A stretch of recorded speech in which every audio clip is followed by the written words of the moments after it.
Hey you guys, I hope you all are doing good in YouTube world. Look at that, and look at this, it gets even better. It's coming. It's coming fast too, pure blue sky, I can't wait. What are the 3 best mods that you can do to the XR650L besides custom disc wheels like that? That's a joke, that's just pure snow. That's funny actually. So my 3 best mods, let's get into it. I'm going to set my camera up and I'm going to tell you guys what the 3 best mods are for this bike without a question.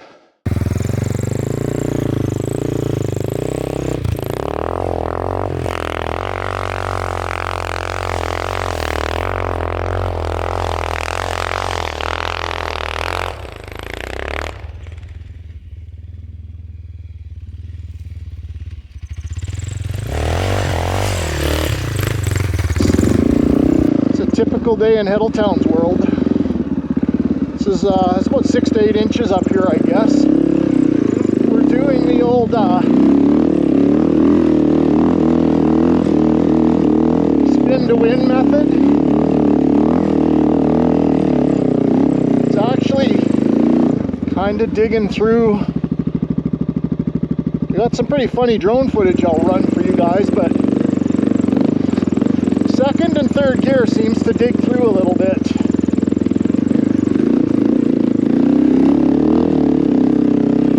There we go. Now, oh no, never mind. I'm trying to get up on one of the ridges up here because I can see all that beautiful blue sky coming.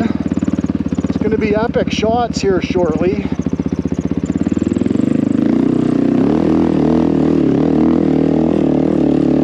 Beautiful, hey you guys?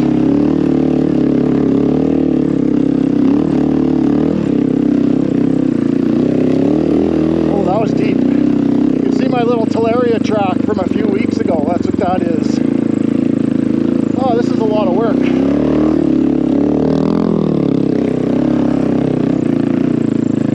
Hey, let's say I don't try. That's it, we're done you guys. It's only getting steeper too. Bummer, but we're going to be in blue sky here in a minute, which is a win. Oops, I guess we gotta be in gear. Well, let's try a little more. I'm not really a giver-upper.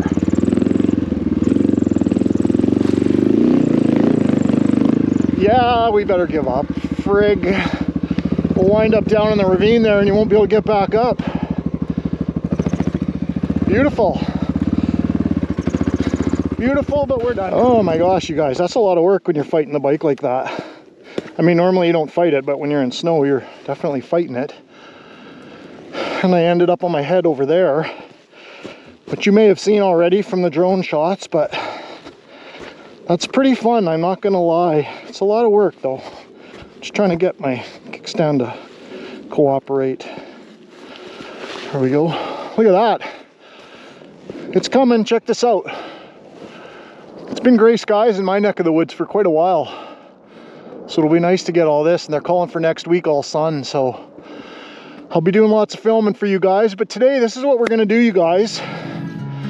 Okay, let me get my gear off here, hold on.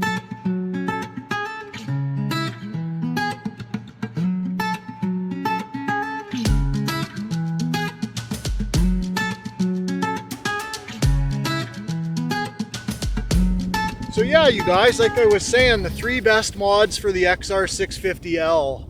Well, I pretty much have that nailed down, I would say, because I've done just about every mod you can do. I mean, I'm like anyone else, I don't have the deepest pockets in the world, but I've done quite a bit to this motor. I've ported and polished it, and I've got a big Wiseco piston in there.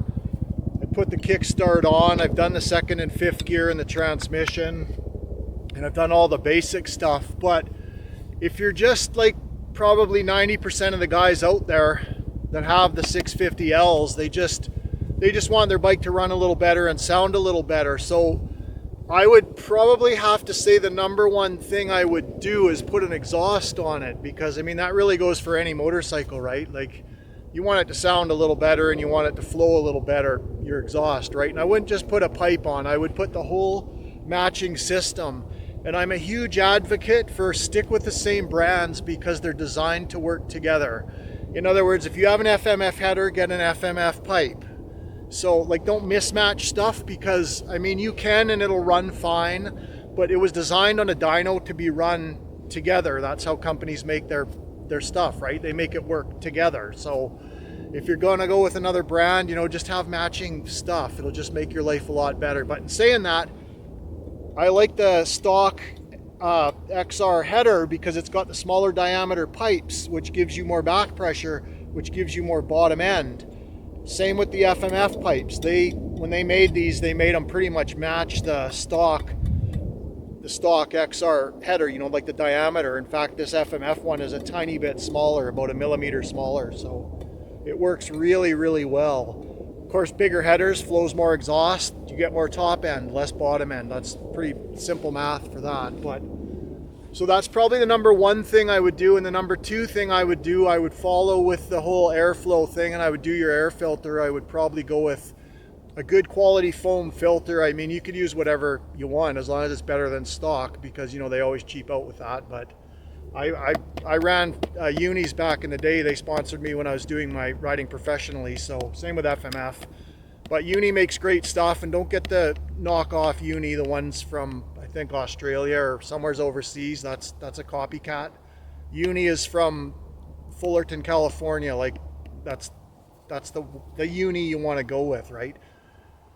But so air filter, exhaust, and then a little bit more dipping into your budget is going to be your carb. Like that's, these things come with a CV carb. I don't know if you guys know how those work, but it's got a vacuum pot that the more throttle you give it, the vacuum pulls the carb open. Like the first little bit is by cable, and then it takes over with vacuum from the engine. So if you're going really slow on the pavement and you pin your throttle wide open, the carb's not going wide open. It's only going a little bit, and then as your speed increases in the vacuum, then it opens more and more, right? That's how the CV, or along those lines, right? I'm not an engineer, I don't know exactly, but you get the idea that vacuum pulls the carb open. So if you go to something like a CRF450R carb, that's mechanical, right? It's like a double pumper carb on your race cars at the racetrack. When you floor it, all 4 barrels open instantly. It's the same with the CV carb, or I should say the pumper carb. Like when you crack it wide open, it doesn't matter what speed you're going, it's wide open. So that makes a massive difference. It's literally, it'll floor you, the difference. It's night and day. So yeah, that's my top 3 mods, you guys: exhaust, air filter, and carburetor for this particular bike. So yeah, that pretty much sums it up, you guys. I mean, there's not much to say about that. Like I said, if you got super deep pockets, you can go with like kibble white valves, like go with get your valves done, go with bigger valves. That's going to be way gooder. Like you can flow way more air, but and then you can shave weight off the crank. That just changes your power curve. That's more of a drag racing thing. So then it accelerates quicker. Not ideal for this motor in my opinion, but yeah, I mean, you can go crazy. Sky's the limit if your wallet's this fat, but for the average guy, I would stick with those 3 things.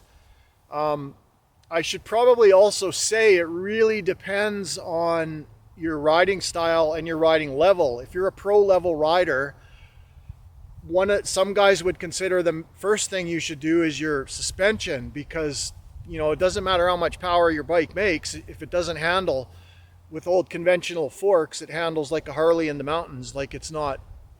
But I mean, that's not really true either, because Scott Summers dominated the off-road on an XR600, which is pretty similar to this.